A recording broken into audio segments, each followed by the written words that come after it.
Buenas tardes a todos, ya jueves, final de la semana, y bueno, estamos aquí con otro webinar de Grupo Aire Limpio, en este caso de Aire Limpio, de una de nuestras empresas, que es el sistema de sellado en conductos en entornos hospitalarios. ¿Vale? Este webinar va a estar impartido por Juan Mora Esperanza, que es el responsable de instalaciones del Grupo Aire Limpio, y por Miguel López Ibor, que es el responsable comercial de la división de hospitales de Aire Limpio. Bueno, como siempre, cuando ellos termine de hacer presentación, tendremos una ronda de preguntas que, bueno, aquí en el lateral del panel tienen un lugar para poder escribir las preguntas y yo se las traslado a ellos, si es que hay algo. Y bueno, y si no, como siempre, si luego surgen dudas, nos pueden escribir a cualquiera de los tres a correo. Y por último, bueno, como en todos los webinars, a lo largo del día de mañana, pues les haremos llegar la grabación de este mismo webinar, junto a un resumen. ¿Vale? Así que sin más, Miguel y Juan, os voy a dejar para que compartáis vuestra presentación, ¿vale? Y podéis empezar. Muchas gracias, Álvaro. Buenas tardes a todos. Mi nombre es Miguel López Ibor. Llevo el área de hospitales y a mi lado mi compañero Juan, que es el responsable técnico dentro de la empresa. Hoy os queríamos presentar la aplicación práctica de un producto que tenemos para el sellado interno de los conductos y la aplicación práctica en el ámbito hospitalario. ¿Vale? ¿Por qué queríamos hacer este webinar muy concreto para el tema de hospitales, aunque este sistema de sellado de conductos se puede aplicar en muchas otras áreas? Bueno, pues porque en los hospitales voy a explicaros un poco por qué consideramos que tiene mucha más importancia y, de hecho, así está sucediendo que nos lo están pidiendo más, con más frecuencia. Al final, en los hospitales, todo lo que es tema de ventilación se rige por dos normas, la UNE 100-713, que es del 2005, y la UNE 171-340, que tiene una actualización en el año 21-22. ¿Vale? En ambas normativas se habla fundamentalmente y se identifica las áreas dentro de los hospitales que tienen una especial sensibilidad con lo que es la calidad de aire, ¿vale? Son lo que llaman y que ponemos aquí salas de ambiente controlado. ¿Vale? Este tipo de salas, en las que, bueno, la antonomasia la más importante es los quirófanos, el bloque quirúrgico, hay habitaciones para pacientes aislados, hay laboratorios, ¿vale? Son áreas en las que tenemos que cumplir una serie de parámetros muy específicos en cuanto a niveles de ventilación, niveles de filtración y como consecuencia, pues niveles de confort. De hecho, en la norma 100-713, cuando hace referencia a las instalaciones de acondicionamiento de aire en el bloque quirúrgico, en quirófanos, siempre te pone 3 puntos fundamentales que hay que tratar de cumplir, que es, por supuesto, la limitación de contaminantes, el asegurar los caudales sean correctos de ventilación, asegurar los niveles de presión o de presión y, por supuesto, el mantener unas condiciones ambientales térmicas exigidas, o lo que establece la norma. ¿Qué pasa cuando el primer punto que tenemos que tener en cuenta cuando analizamos todos estos parámetros es que las conducciones de aire, es decir, el aire que viene de las unidades de tratamiento, el aire que sean o los caudales con los que se ha diseñado las unidades de tratamiento, sea efectivo no solo en el tratamiento, sino en la sala donde queremos trabajar. Y nos estamos dando cuenta que en la práctica hay una diferencia de caudales entre lo que están aportando los equipos de climatización o de ventilación y lo que tenemos en las salas muy, muy importantes. Y esto fundamentalmente se debe a ese paso que tenemos intermedio, que es la red de conductos. Según las normas en las que estamos hablando, siempre te hace hace una referencia al material que tienen que tener, estos conductos y la resistencia pues, a la presión, incluso a las fugas, ¿vale? Que es la norma, bueno, era la norma 100-104, que ahora lo explicará un poco más adelante mi compañero Juan, se aplica la norma 1507, que es un poco la actualización de la anterior norma. Ahí se establece que los conductos tienen que ser de chapa, tienen que tener una resistencia. Habla más, sobre todo, de los materiales, no tanto de la unión de esos materiales, es decir, de la estanqueidad, aunque sí que te establece que tienen que tener un coeficiente. Lo ponen, no dejan claro el coeficiente que tiene que ser. Juan ahora explicará los diferentes niveles y un poco lo que creemos y como diseño y como criterio de diseñadores, lo que hay que tratar de mantener en este tipo de salas. ¿Para qué? Para que al final sea mucho más efectivo o haya mucha menos diferencia entre el caudal que están trabajando las unidades de tratamiento y el caudal que tenemos en la sala. Esto va a simplificar, va a ahorrar costes y va a permitir que podamos hacer diseños mucho más ajustados a las instalaciones. Normalmente siempre se tiene en cuenta una sobredimensión de los sistemas de climatización, a veces un 15, a veces un 20% más, teniendo en cuenta que siempre hay problemas o siempre hay alguna variable que no tenemos en cuenta en la ejecución de esa obra, y una de las más importantes, que es cómo sellan los conductos. Si lo podemos atajar o podemos solventar ese problema, vamos a hacer instalaciones mucho más, aparte de más seguras, mucho más eficaces, ¿vale? Aquí Juan un poco va a enseñar, te cedo ya la palabra y cuentas un poco cómo se trabaja actualmente y... Pues bueno, buenas tardes a todos. Al final, lo que sucede normalmente en las instalaciones actuales de climatización y ventilación es que hay un nivel de fugas entre un 15 y un 30%. Entonces, estas fugas se deben básicamente pues, a criterios como la planificación o el diseño, que pues, no se tienen en cuenta criterios de sostenibilidad. Muchas veces las uniones de los conductos, pues no se usa METU 30 y se usa un conducto envainado. Entonces, esto lo que supone es que cuando queremos llegar a estos niveles de estanquidad, como son en los quirófanos o en bajantes de edificios de oficinas, pues es más difícil alcanzar esos criterios y hay mucha fuga. También sucede que la mano de obra pues no es cualificada. Ahora mismo en las obras, pues como todos sabemos, falta personal y muchas veces, pues en cualquier oficio, pues terminan poniendo los conductos o instalando gente que no tiene conocimiento. Entonces hay veces que pues no se usan materiales como puede ser el Bostik o el burlete sellante que hay que poner entre la unión de dos conductos. Perdón un segundo, Juan, antes de que sigas. Quería hacer un inciso porque cuando estamos hablando en áreas hospitalarias hay que recordar que la mayoría de todas estas zonas de ambiente controlado por normativa tienen que tener 3 etapas de filtración, ¿vale? F7, F9 y H13, H14 en el elemento terminal. ¿Esto por qué afecta al sellado de los conductos? Pues por una sencilla razón. Cuando ponemos un filtro absoluto que tiene una pérdida de carga o una resistencia al aire por encima original, en estado limpio, por encima de 120 pascales, si un conducto que tiene unas fugas normales, como puede ser en cualquier obra de climatización de cualquier edificio, a ese final de conducto le ponemos un tapón que es un filtro absoluto, porque lo que va a hacer es generar más presión, lo que multiplica por 2 o por 3 son esas áreas de fuga. Es decir, en condiciones normales, si el conducto tiene una salida abierta, no serían tan significativas esas fugas, pero en cuanto le ponemos una tapa y hacemos que crezca o que se incremente la presión en el conducto, aumenta muchísimo esas áreas de fuga, con lo cual volvemos a lo mismo, pérdidas de confort, pérdidas de caudales,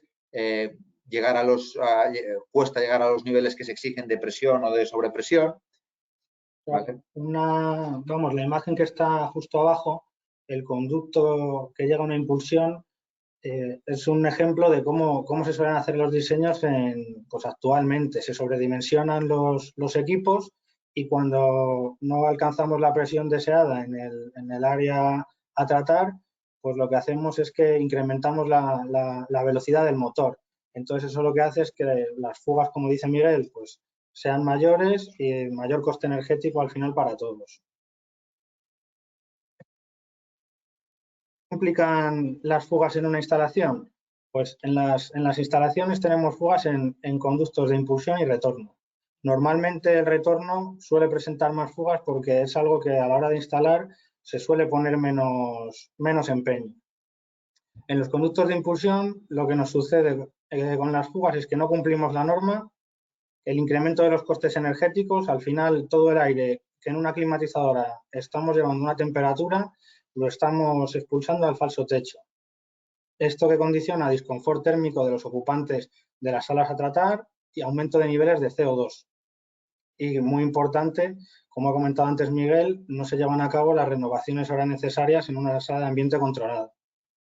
El conducto de retorno, igual, con las fugas, pues seguimos sin cumplir norma, disminuye la eficiencia de recuperación en caso de tener recuperador y no se realizan las renovaciones ahora. También es un problema que si tenemos fugas, el motor lo que hace es que aspira el aire del falso techo y otros contaminantes, lo introduce en la instalación y ese aire, esos contaminantes se esparcen por todo el conducto. Lo que sucede con todas estas fugas, en definitiva, también es que los ventiladores no trabajan en las condiciones de diseño. Entonces, hay un mayor desgaste y un mayor coste. Perdona, Juan, uno de los puntos que establece la norma 100.713 es que hay que tener mucho cuidado con las fugas, como está diciendo Juan, de los conductos, porque no se puede permitir que en esa cámara, que es normalmente el falso techo, donde van los conductos de impulsión, se consiga o se esté en sobrepresión, ¿vale? Si un conducto está jugando en ese espacio, está sobrepresionando ese espacio, son espacios sucios, son espacios donde hay mucha acumulación de polvo y lo que estás haciendo es introducir ese polvo en el resto de... Y hay un punto específico en la norma que te dice las áreas, mucho cuidado a las áreas por donde van todas estas conducciones que nunca pueden estar en sobrepresión. Y la única manera de que estén en sobrepresión son exactamente por las fugas de los conductos. Bueno, ahora básicamente vamos a hablar un poquito de la tecnología con la que nosotros conseguimos sellar los conductos desde el interior. Siselco es un sistema que llevamos aplicando en España en torno a 1 año y medio y en Europa y Estados Unidos se lleva haciendo ya desde hace unos 15 años. Mediante la presurización de un conducto, lo que hacemos es inyectar una nebulización de polímero sellante de acetato vinílico y lo que sucede es que este polímero cristaliza en las zonas donde tenemos donde tenemos las fugas, no sellando todo el conducto en su interior, sino únicamente en los puntos donde tenemos problemas. Hay que destacar que este polímero no es nocivo para el ser humano. Este es un esquema típico de aplicación. Para sellar una red de conductos, en primer lugar lo que hacemos es desconectar los difusores y las rejillas, ya que lo que dicta la norma es que el conducto a ensayar no debemos contar con esa unión hasta el difusor. Entonces, sellamos todos los conductos y rejillas y realizamos una primera prueba de estanquidad. La prueba de estanquidad la realizamos con la máquina negra que estáis viendo en la imagen, que tiene un ventilador, sobrepresionamos el conducto y en una prueba, como está la norma, de 5 minutos, evaluamos el nivel de pérdidas. Posteriormente, una vez conocido el nivel de pérdidas, empezamos a sellar. El sellado lo realizamos introduciendo gota a gota desde la máquina, junto con un compresor, nebulizamos todo el producto y la nube de polímero fluye por el interior del conducto y en función de las pérdidas que tenga el conducto, pues entre 20 minutos y 2 horas alcanzamos los niveles que dicta la norma. Esto depende mucho al final también del tipo de uniones que tengamos y del cuidado con el que se haya realizado la instalación. En las imágenes de la derecha podéis ver un ejemplo de una unión con vaina con un pequeño agujerito que el polímero va posando poco a poco y cristaliza en el punto de fuga. El resultado es como un chicle viscoso que permanece ahí y que si lo tocas es un poco flexible. Y el producto tiene una duración de hasta 20 años. A ver. Al final, ¿en qué nos basamos para saber que la estanquidad del conducto está de acuerdo a los criterios de diseño? Pues en la norma UNEEN 1507. Esta norma establece que todos los conductos de chapa metálica tienen que someterse a dos ensayos. Un ensayo de resistencia y un ensayo de estanqueidad. El ensayo de resistencia está confinado a la fábrica, a las instalaciones del fabricante, y el ensayo de estanqueidad se realiza in situ. Es deber del proyectista delimitar o decidir cuál es el nivel de estanqueidad que la instalación requiere. Así pues, a ver esto.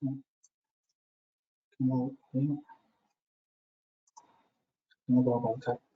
Así pues, la norma establece que hay 4 niveles de estanqueidad, A, B, C y D, era como se denominaban antiguamente, ahora son ATC5, 4, 3 y 2, y básicamente establecen unos criterios en los que en función de la presión y la superficie en metros cuadrados del conducto puedes tener un nivel de fuga.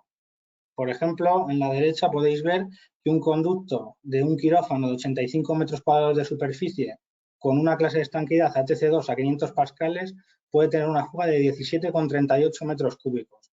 Esto es muy poco y nos estamos dando con muchas instalaciones en que este valor supera pues en más de 10 veces el permitido.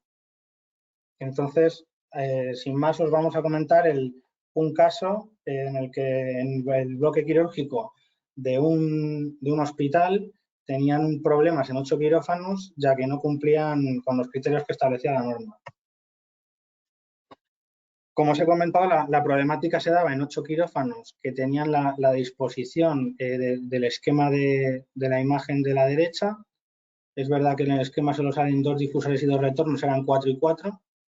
Entonces, lo que sucedía es que no cumplíamos con la normativa, obviamente, no se aseguraban los niveles de sobrepresión y el personal de cirugía experimentaba disconfort térmico. Al final estaban operando y lo que terminaron llamándonos a nosotros fue porque se quejaban mucho del calor que tenían. Y es que de los 2.700 metros cúbicos que impulsaba cada climatizador a cada quirófano, solo llegaban 1.600. Entonces, el 40% de ese caudal eran pérdidas. ¿Qué sucedía? Pues como hemos comentado antes, no se cumple la norma, no se llevan a cabo las renovaciones necesarias, disconfort térmico y pérdidas en costes de climatización bastante elevadas. Así pues, junto con el Departamento de Ingeniería del hospital, coordinamos para poder llevar a cabo las intervenciones sin que se suspendiese la actividad hospitalaria, sellando durante 4 días 2 quirófanos cada día. Y lo que pues, detectamos a presiones de 500 pascales es que había un nivel de fuga pues, en torno al 80%, haciendo la media. Le estuvimos sellando una media de 2 horas cada quirófano y conseguimos pues, reducir la fuga, por ejemplo, en el caso del quirófano 1, de 690 litros segundos iniciales a 27 litros segundos finales, un 96% de reducción. Y esto, Juan, lo hicisteis sobre la red de impulsión y la red de extracción, ¿verdad? Esto en red de impulsión y red de extracción. Vale. Como en la imagen se ve, tenemos el quirófano 1 impulsión y el quirófano 1 retorno. Y lo que al finalizar los trabajos, desde Aire Limpio emitimos un certificado, como el que podéis ver a la derecha, en el que sabemos la pérdida de caudal inicial y conforme vamos sellando, vamos viendo en todo momento el nivel de pérdida actual que tiene el conducto. En el caso de este esquema podemos ver que en 70 minutos reducimos la pérdida de 550 litros segundos iniciales hasta menos de 20. cumpliendo así con la norma y con lo que dicta. Pues, Juan, muchísimas gracias. La verdad es que viendo este caso Sí. práctico se hace notable la necesidad de ya no de trabajar o hacer esto, sino por lo menos de revisar las instalaciones, porque sí, efectivamente hay un punto de trabajo y un punto de mejora bastante importante. Álvaro, no sé si podemos pasar con la ronda de preguntas, que siempre es interesante poder ver un poco si o si alguno de los asistentes tiene algún caso que quiera exponer. Vale, sí. Bueno, lo primero, muchas gracias a los dos por explicarlo y todo por explicarlo que, vamos, lo hemos podido entender todos. Nos preguntan por aquí que hasta cuándo es capaz de llegar el producto. No lo he oído. ¿Puedes repetir, Álvaro, que no se te ha oído? Sí, que hasta qué tamaño de fuga es capaz de sellar el producto. El producto es capaz de sellar fugas de hasta 1,5 centímetros de espesor. Si tiene más, pues al final no lo conseguimos. De todas formas, al hacer al sellar, antes hay que hacer una prueba de estanquidad inicial, y si tenemos fugas mayores de ese tamaño, al hacer la prueba lo vamos a conocer. Entonces, eso sería trabajo de localizar en la instalación dónde está esa fuga grande, sellarla con elementos metálicos y demás, y luego aplicar el producto.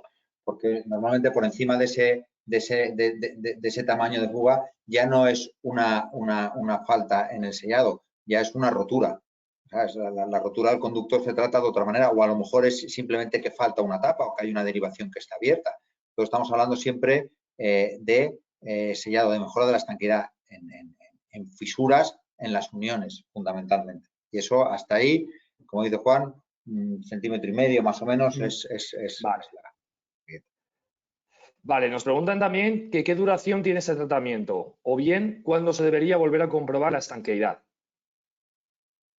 A ver, la estanqueidad la puedes comprobar en cualquier momento que tengas un problema, pero al aplicar el producto de Siselco, 20 años de duración.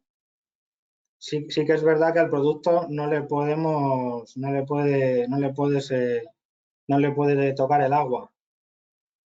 Hay un tema, Álvaro, todas estas salas de ambiente controlado por normativa se deben validar una vez al año. ¿En qué consiste esta validación? Pues en analizar y en valorar parámetros ambientales, como son caudales, presiones. Si tú has sellado una red de conductos y has llegado a unos niveles de caudal y de presión y cada año lo estás verificando, tú cada año vas a estar viendo y comprobando que ese sellado no se ha movido. ¿Qué pasa si dentro de 5 años ves en esa validación que por obligatoriedad tienes que hacer al año, ves que hay algún parámetro que se ha modificado? Es decir, el caudal, por ejemplo, vas a tener que analizar si al motor de la unidad de tratamiento de aire o los filtros están en buen estado, y la siguiente variable que siempre está ahí es otra vez repasar el sellado. Pero como ha explicado Juan antes, el polímero cristalizado es un material flexible, o sea, no tiene la garantía, son 10 años o 20 años, no endurece, no se agrieta, ¿vale? Pero bueno, también depende un poco del trabajo. Muchas veces estas redes de conductos se hace una limpieza cada 4 o 5 años con unos cepillos abrasivos. Todo eso va deteriorando, o sea, nada es eterno. Pero bueno, en condiciones normales la garantía del fabricante se está produciendo y no hay problema. Vale. Después preguntan también qué duración, cuánto tarda este trabajo. Entiendo que querrá decir cuánto se tarda en sellar. Podemos poner un ejemplo, por poner un ejemplo, cada 100 metros de tramo, por ejemplo. No se puede, porque esto depende del nivel de fuga que tenga el conducto. Hemos tenido trabajos de una bajante en un edificio de oficinas de 200 metros cuadrados, hacerlo en 20 minutos, y 80 metros cuadrados en un quirófano, hacerlo en 2 horas. entonces depende del nivel de fugas que tenga el conducto. Al final eso, pues la persona que tenga esa necesidad de saberlo, pues nos podría exponer su caso y en función del caudal que tiene la UTA y el que llega a la sala, que lo podemos medir con balómetros o haciendo una prueba de estanqueidad, pues vamos a poder determinar el tiempo de sellado. En instalaciones existentes, entre 1 hora y 2 horas sellar un tramo de conducto de entre 100 y 200 metros. Esos serían los valores normales, ¿no? Sí. Vale, entendido. Vale, pues de momento no hay ninguna pregunta más. Bueno, a los asistentes les decimos que eso, que si tras mañana al ver el vídeo o si a lo largo de la tarde les surge algún tipo de duda, que con total naturalidad pueden escribirnos o bien a Miguel, a Juan o a mí y yo se las traspaso a Juan y a Miguel cualquier tipo de duda, ¿vale? Perfecto. Así que, bueno.